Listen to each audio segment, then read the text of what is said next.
je pense à cet homme, je ne peux m'empêcher à sa vie. Et sa vie qui a été bouleversée. Il a perdu ses parents très jeunes. Il s'était très attaché à son grand-père, qui est décédé quand il était encore jeune.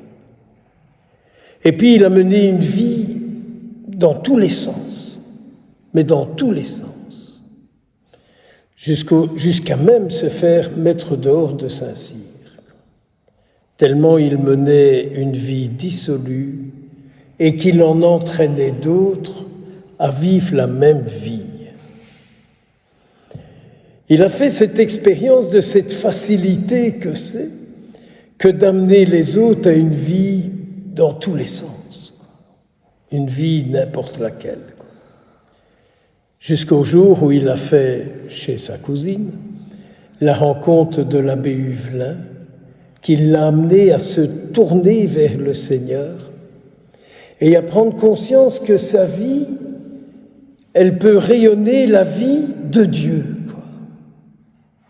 Il a pris conscience que sa vie peut être la reproduction de la vie du Christ. Ceci dit en passant, nos vies, elles reproduisent la vie de quelqu'un, vous comme moi, vous comme moi. Et c'est alors qu'il a commencé à cheminer avec la grâce qu'il a reçue, comme la grâce que vous recevez, vous et moi. Les grâces que nous recevons pour progresser dans ce chemin, pour que notre vie soit de plus en plus une copie, un rayonnement, un raisonnement de la vie de Jésus lui-même. Un homme qui a dit « je veux l'absolu » et qui était rentré à l'abbaye Notre-Dame-des-Neiges, donc une abbaye trappiste, très dur et très strict à l'époque où il y est entré. Mais il s'est dit aussi, je vais me mettre en route pour aller vivre dans le lieu où Jésus a vécu 30 ans, pour sentir l'ambiance de ce village et pour vivre de l'esprit de ce village qui a marqué Jésus, Saint Joseph et la Sainte Vierge. La Sainte Famille avait une grande place pour lui. Et il a été reçu chez les Clarisses de Nazareth, où elles ne se sont pas rendues compte directement de la profondeur de la vie, comme elles disaient, de frère Charles. Et donc cet homme a eu ce souci de rayonner un amour particulier, l'amour du Christ. Alors, quand j'entendais notre Seigneur aujourd'hui nous dire « Ce que je vous commande, c'est de vous aimer comme moi je vous ai aimé ». C'est en rapport avec l'amour que vous aurez les uns pour les autres qu'on reconnaîtra que vous êtes mes disciples. Aimer à la manière de Jésus-Christ, qu'est-ce que cela veut dire ? Regardez comment Jésus a vécu. Il ne pouvait passer à côté de quelqu'un de malade sans en prendre la vie de ce malade en lui et de regarder comment il pouvait sortir ce malade de sa maladie. Quand Jésus rencontrait quelqu'un qui était condamné, il ne pouvait s'empêcher que de voir dans ce condamné un enfant de Dieu qui a besoin d'être défendu, d'être protégé. Ou disant cela, je pense à la femme adultère. Regardons encore quand il a pris auprès de lui Marie-Madeleine. On dit qu'elle avait en elle 7 démons. Jésus a pris une telle place dans la vie de Marie-Madeleine qu'elle a été délivrée de ces 7 démons. Et on peut comme ça continuer de parcourir tout l'Évangile. Je ne peux pas faire ça avec vous aujourd'hui, malheureusement. Mais je voudrais quand même, mes frères et mes sœurs, que vous et moi, nous prenions conscience que chaque fois que nous participons à l'Eucharistie, c'est Jésus qui vient en moi, c'est Jésus qui vient en nous, afin que notre vie soit de plus en plus la reproduction de sa vie. Pourquoi le peuple chrétien n'a pas plus habité par ce désir d'être la vie du Christ, le désir d'être la vie du Christ. J'ai pas dit le désir, merci beaucoup, j'ai pas dit le désir de dire des prières. Mon Dieu, vous en dites, j'en dis. Et c'est bien.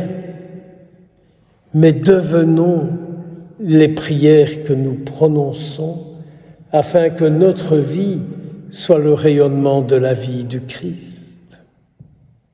Le monde attend, le monde attend, le monde attend. Je voyais les petits-enfants à la messe ce matin qui faisaient leur première communion. Et j'étais très ému de voir ces petits-là dans la pureté de leur âge, dans une église bondée dont j'ai dû gendarmer pour qu'il y ait un peu de calme. Le curé avait réussi à dire un petit mot, mais je crois qu'il n'aurait rien dit, ça aurait été aussi efficace. Je me suis permis d'élever la voix et de dire dans l'église, soyons attentifs au Christ. Ne croyez-vous pas, mes frères et mes sœurs, que notre monde d'aujourd'hui a besoin de l'Esprit du Christ? Ne croyez-vous pas que si vous et moi nous accueillons un peu mieux l'Esprit du Christ, beaucoup de mauvais esprits n'auraient pas leur place? Et on peut comme ça continuer. Croyez-vous encore que si nos vies étaient plus accueillantes à l'Esprit du Christ, il y aurait beaucoup plus de pardon, beaucoup moins de division, beaucoup moins de jalousie, et tout le reste avec? Alors je comprends que le père de Foucault a fini par dire « Mes pères, je m'abandonne à toi. Je ne veux rien d'autre que faire ta volonté. Quoi que tu fasses de moi, je te remercie. C'est un bonheur pour moi de faire ta volonté. » Alors, mes frères et mes sœurs, entrons dans la célébration de l'Eucharistie et n'ayons pas peur de dire au Seigneur « Ce que tu veux, je le veux, me voici, Seigneur. » Et vous verrez que dans la vocation qui est la vôtre, le Seigneur accomplira de grandes choses, que ce soit dans votre vie professionnelle, familiale, relationnelle ou ailleurs. Là où vous êtes, vous serez la sainte présence du Christ. S'il vous plaît, prions, supplions, disons Seigneur, mais ce que je veux, c'est être ta présence là où je me trouve. Je vous le certifie, Jésus ne vous refusera pas cette prière. Mais si vous êtes simplement ici pour avoir moins mal aux genoux, aux dents, aux pieds, à l'estomac, aux oreilles, au nez, et je ne sais encore où, je crois que c'est raté. Je crois que c'est raté. Le premier, Seigneur, en ma vie, viens vivre. Et vous allez voir les pas de géant qu'alors vous ferez. Thérèse a dit ça, le père de Foucault l'a fait, Léonie Martin a vécu ça aussi. Dans ma vie, Seigneur, deviens ce que tu veux. Et pas ce que je veux. Moi, encore moi, et s'il vous plaît, rien que moi. Amen.